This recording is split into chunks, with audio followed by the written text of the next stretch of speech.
ইন্না আসহাবাল জান্নাতিল ইয়াওমা ফি শুগলিন ফাকিহুন। এই আয়াত নিয়ে কিছু সময় ব্যয় করতে চাই। এই বিষয়ে কোনো সন্দেহ নেই, জান্নাতবাসীরা, আল্লাহ আমাদের এবং সকল মুসলমানদের জান্নাতবাসী করুন। জান্নাতবাসীরা, জান্নাতীরা এই দিন ইন্না আসহাবাল জান্নাহ আল ইয়াউম, আজকে, শুগলিন ফাকিহুন, এই দিন জান্নাতীরা আনন্দে মশগুল থাকবে। তারা সব ধরনের আনন্দ উদযাপনে ব্যস্ত থাকবে। আপনি যদি মনে করেন জান্নাতে মানুষ মনমরা হয়ে বসে থাকবে, যেমন কোনো ভালো জায়গায় গেলে চুপচাপ বসে থাকেন, আমি পাকিস্তানি বংশোদ্ভূত, আমার পক্ষে জান্নাত কল্পনা করা কিছুটা কষ্টকর। আপনাদের বলছি কেন। পাকিস্তানি সমাজে আপনি যদি সত্যি ধনী কোনো বাড়িতে বাস করেন, তাহলে আপনাকে বাড়ির সর্বত্র কাচের তৈরি বিভিন্ন আসবাবপত্র দিয়ে সাজিয়ে রাখতে হবে, যেটা একজন মানুষের স্বাভাবিক চলাফেরায় বাধার সৃষ্টি করে। এবং এই জন্য যদি আপনি কোথাও বসেন, আপনাকে মূর্তির মতো বসে থাকতে হবে, কারণ বেশি নড়াচড়া করলে কোথাও কিছু একটা পরে ভেঙে যেতে পারে, কাচের কোনো পাত্র, কাচের হাঁস বা এরকম কিছু একটা।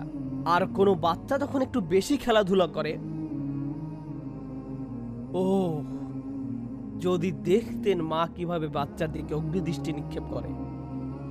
যেমন তার বন্ধু আসায় ছোট করিম একটু বেশি দুষ্টামি করছে, এখন তো মায়ের পক্ষে বকা দেওয়া সম্ভব না, কারণ বাসায় গেস্ট আছে, আর মেহমানের সামনে বকা দেওয়া দৃষ্টিকটু, একটু হারামের মতো। তাই তিনি কি করেন, মুখে কৃত্রিম হাসির রেখা টেনে দাঁত কর্মর করে রাগান্বিত দৃষ্টিতে তাকান আর বলেন, করিম, তোমার সাথে একটু কথা বলবো, রান্নাঘরে আসে তো। বিষয়টা দারুণ। আমি তাই যখন কোনো সুন্দর জায়গার কথা চিন্তা করি, মনে মনে ভাবি সেখানে মনে হয় নিজের মতো করে থাকতে পারবো না। কিন্তু কোরআন আমাদেরকে বলছে তোমরা জান্নাতে সব ধরনের আনন্দ বিনোদনে মশগুল থাকবে। ও আমি আমার পাকিস্তানি সংস্কৃতি নিয়ে আরেকটা ব্যাপার বলতে চাই। জানেন আমরা বাচ্চাদের সাথে কেমন আচরণ করি? আমরা নিশ্চিত করতে চাই যে তারা যেন আনন্দে না থাকে। হয়তো সে তার খেলনা নিয়ে খুব মাতামাতি করছে, ইয়ে, মা তখন কাছে এসে বলে, তুমি কি কিছু সময়ের জন্য মানুষ হতে পারবে? সে তো শুধু একজন সাধারণ বাচ্চার মতো খেলছে, সে খুশিতে আছে। আপনি তার কাছে কি আশা করেন? এখনই তাকে একজন লাইব্রেরিয়ানের মতো রাখতে চান? তাকে তার মতো খেলতে দিন, তাকে তার মতো খেলতে দিন। প্রসঙ্গত, এই আচরণ আরব বাচ্চাদের সাথে করা আচরণের সম্পূর্ণ বিপরীত। আরব বাচ্চারা যা খুশি তাই করতে পারে, যা খুশি তাই। এখানে আরব যারা আছেন তাদের সাধুবাদ। আপনাদের বাচ্চারা কোনো কিছুকেই ভয় পায় না, কোনো কিছুকেই না, কোনো কিছুকেই না। আপনি যদি কোনো আরব বাচ্চাকে গিয়ে বলেন, আমি তোমার বাবাকে বলে দেবো, কিন্তু সে তখন বলবে, ও তাই, এই যে তার নাম্বার নেন, যান বলেন। তাদের কাছে এটা কোনো ব্যাপারই না।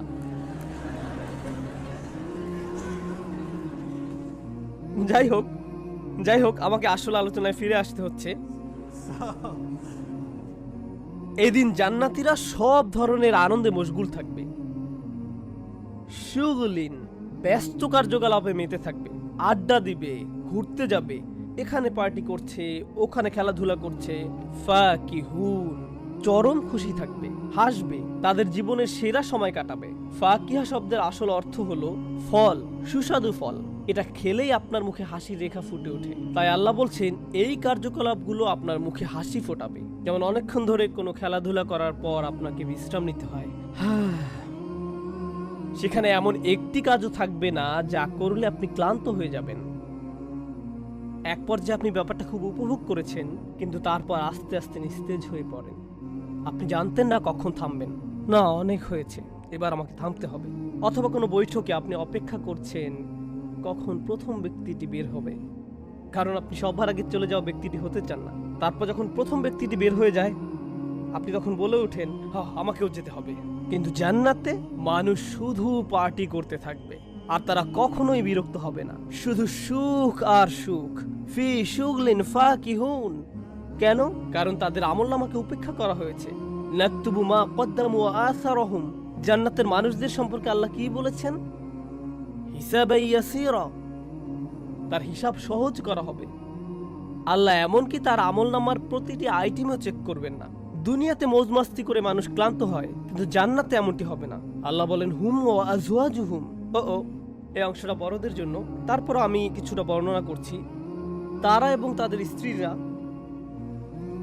আজওয়াজ বলতে গ্রুপও বোঝায় যাদের সাথে আড্ডা দেয়, কিন্তু এখানে আসলে স্বামী স্ত্রী বোঝানো হয়েছে। তারা এবং তাদের সঙ্গীরা ফি যিলালিন থাকবে ছায়াময় পরিবেশে, আলাল আরাইকি আসনের উপর। আপনাদের অনেকেই পুরাতন যুগের ভিক্টোরিয়ান টাইপের ফার্নিচার দেখেছেন, যেখানে পালঙ্কের চারপাশে পর্দা টাঙানো থাকে, যেটা কিনা পরিবেশটাকে আরো নান্দনিক করে তোলে, বা এরকম কিছু একটা। সেই আসনে তারা স্ত্রী নিয়ে থাকবেন। এটাই ঘটবে। তারপর আল্লাহ বলেন মুত্তাকিউন, তারা হেলান দিয়ে বসে আরাম করবে, কিন্তু ঘুমিয়ে পড়বে না। বিছানা তো ঘুমানোর জন্য, কিন্তু তারা ঘুমাবেন না। তারা ঘুমাবেন না কারণ জান্নাতে কি নেই? জান্নাতে কোনো ঘুম নেই।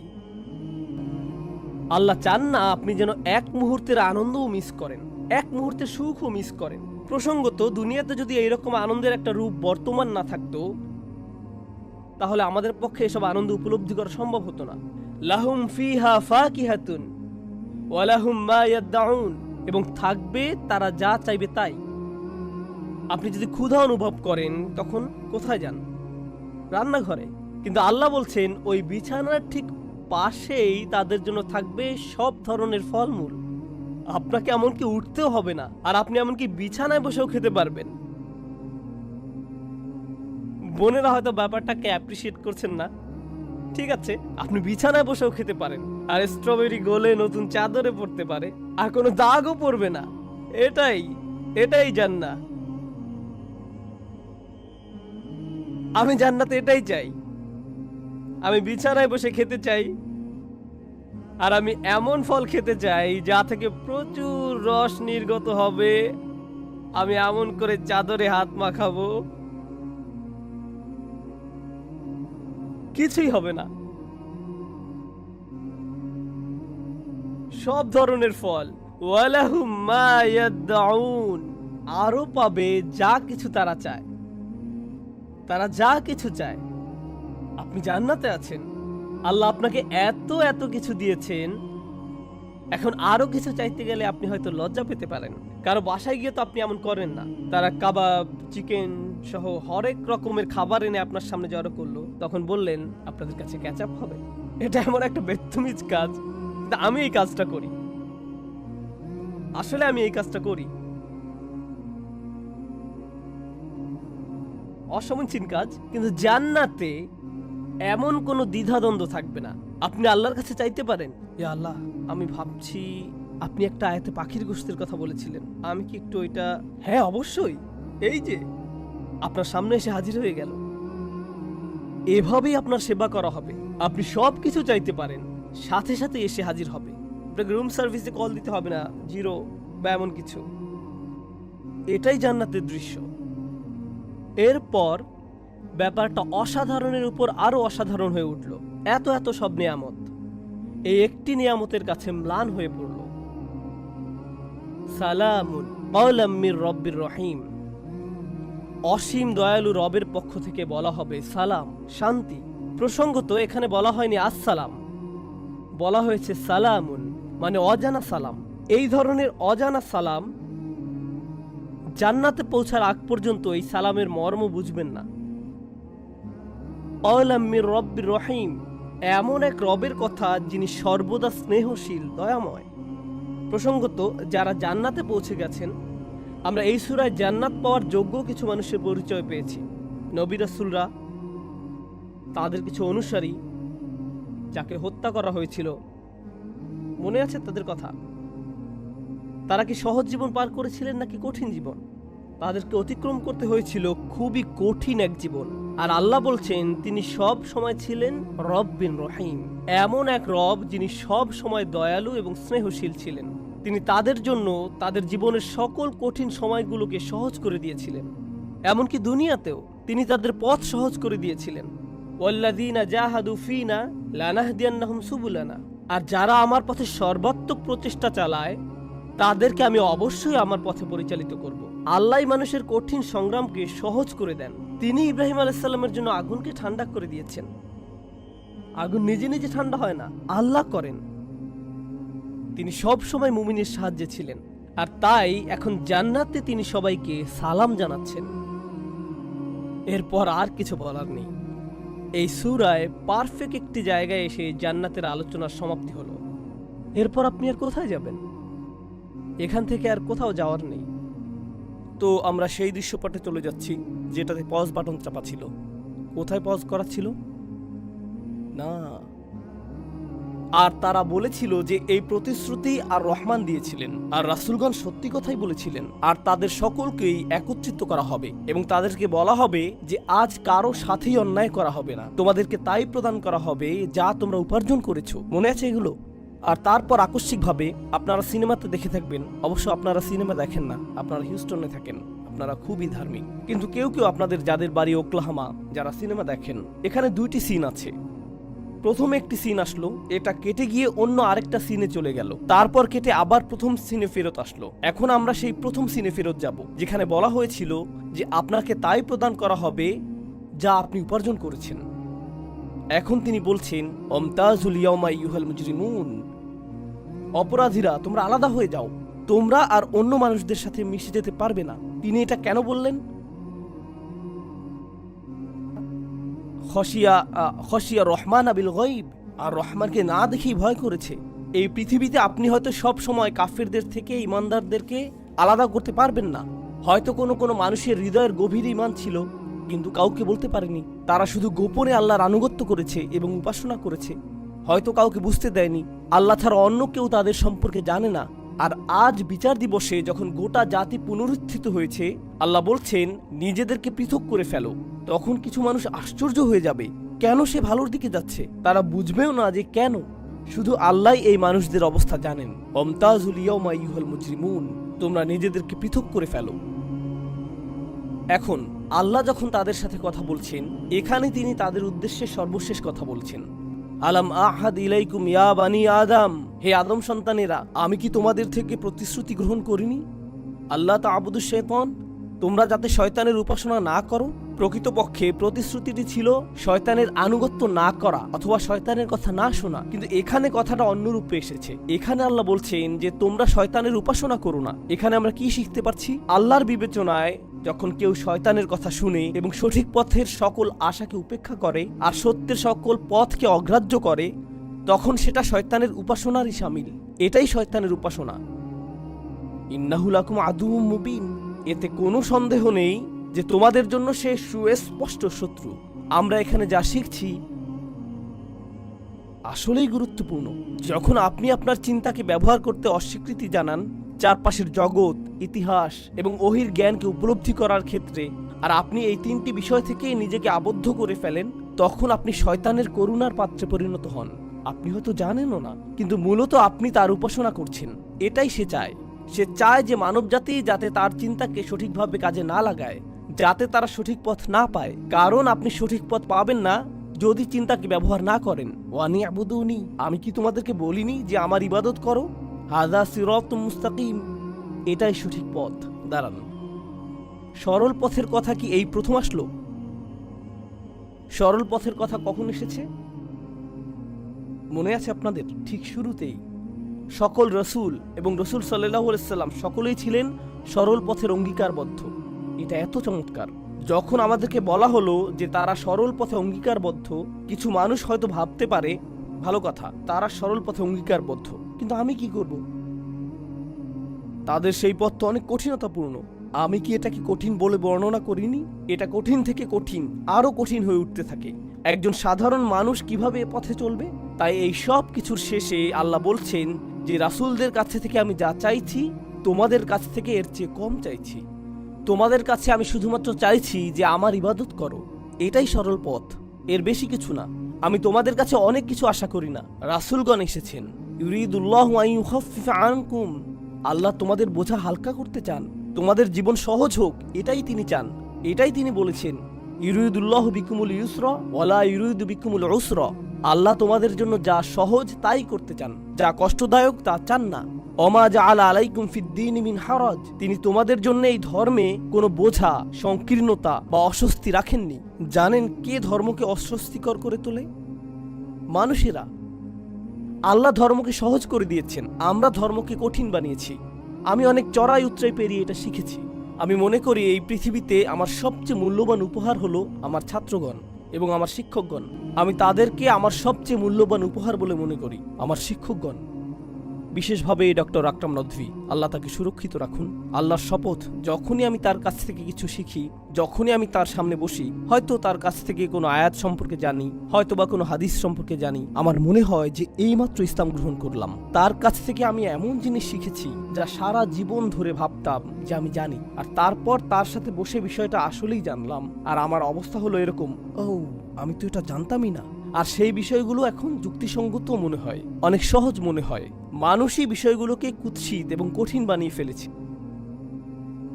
আমি আপনাদেরকে ডক্টর আকরাম সম্পর্কে পরে আরও বলবো। এখানে কি কেউ ডক্টর আকরামকে চিনেন? আপনাদের সকলেরই আকরাম নদভীকে চেনা উচিত। তার নামটি লিখে রাখুন, আকরাম নদভী, AKRAM, আকরাম নেডভি। ইংরেজিতে তার নাম এভাবে লিখতে হয়, নেডভি, NADAWI অথবা NADWI। যাই হোক, শুধু আমার ইবাদত করো, এটা সহজ, এটাই সরল পথ, এটুকুই করতে হবে। ওয়ালাকাদ আযাল্লা মিনকুম জিবিল্লান কাসীরান, নিশ্চিতভাবেই সে পথভ্রষ্ট করতে সক্ষম হয়েছে বিশাল জনসংখ্যা। আল আদাদ আল কাসীর আল জিবিল, বিশাল, তোমাদের মধ্য থেকে বিরাট জনসংখ্যা সে পথভ্রষ্ট করতে সক্ষম হয়েছে। আফালাম তাকুনু তাকিলুন, কেন তোমরা কখনো চিন্তা করতে না? কেন তোমরা কখনো চিন্তা শক্তিকে ব্যবহার করনি? এটা আমাদেরকে তিনটি জিনিসের দিকে নিয়ে যাচ্ছে যা নিয়ে আমাদের চিন্তা করা উচিত। আমি সেগুলো আর পুনরাবৃত্তি করব না, আপনারা সেগুলো জানেন। কেন তোমরা কখনোই চিন্তা শক্তি কাজে লাগাওনি? শয়তান কিভাবে তোমাদের প্রতারিত করলো?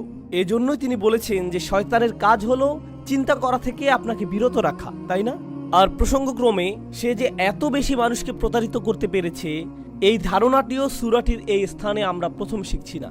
আল্লাহ ইতিমধ্যেই বলেছেন, ইয়া হাসরাতান আলাল ইবাদ মা ইয়াতিহিম মির রাসূল, বান্দাদের জন্য কত পরিতাপের বিষয়, প্রত্যেকবারই যখন কোনো রাসূল আগমন করেছে তারা তাকে উপহাস করেছে।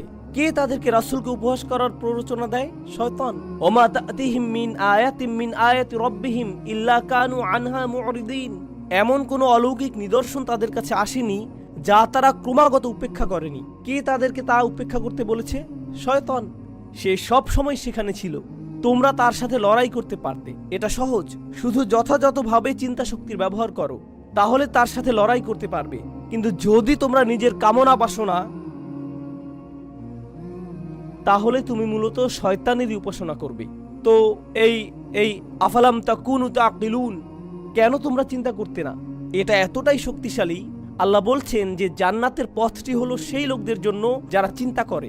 আর আজ মুসলিম বিশ্বে আমরা চিন্তাশীলতার প্রতি জোর দেই না, আমরা মানুষকে শুধু কাজই করতে বলি, চিন্তা করতে বলি না।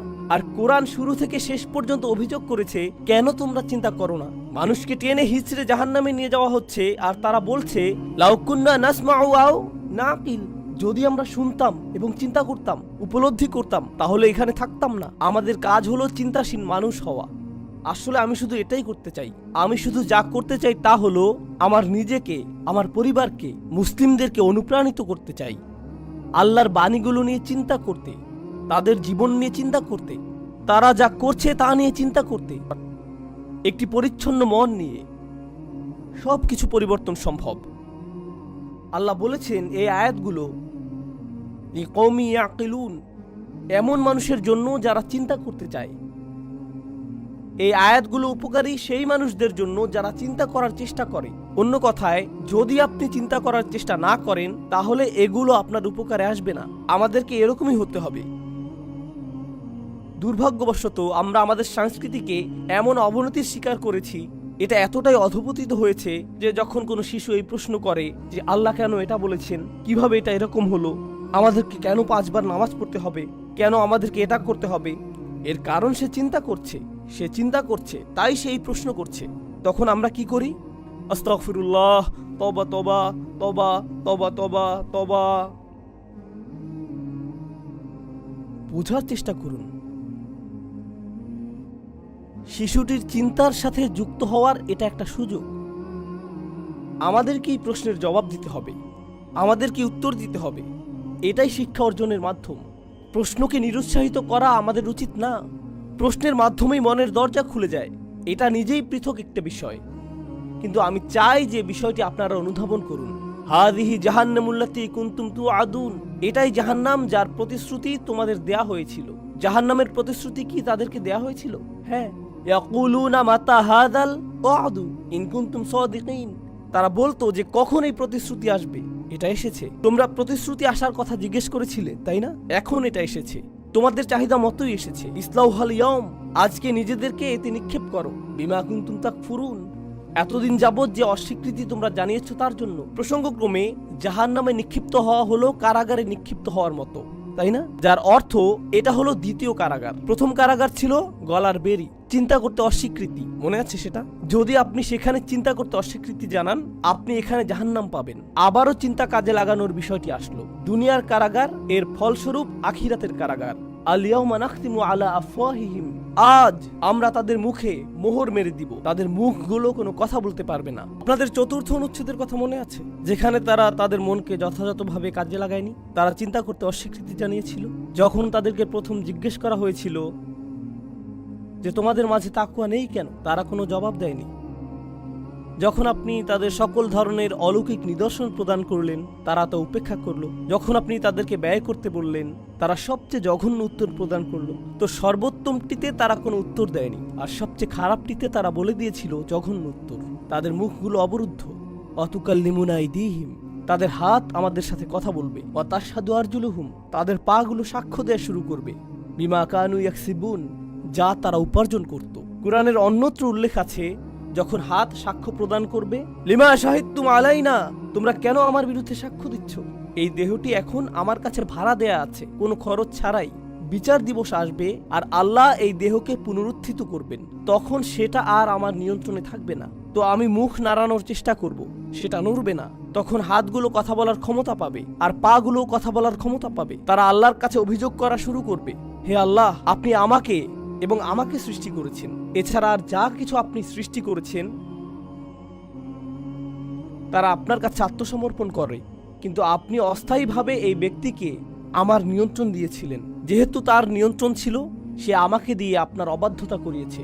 পা বলবে, সে আমাকে দিয়ে আপনার অবাধ্যতা করিয়েছে, আর অমুক দিনে আমি আপনার অবাধ্যতা করেছি, এজন্য আমি দুঃখিত, আমি আর আপনার অবাধ্য হব না। কিন্তু আমার করণীয় কিছু ছিল না,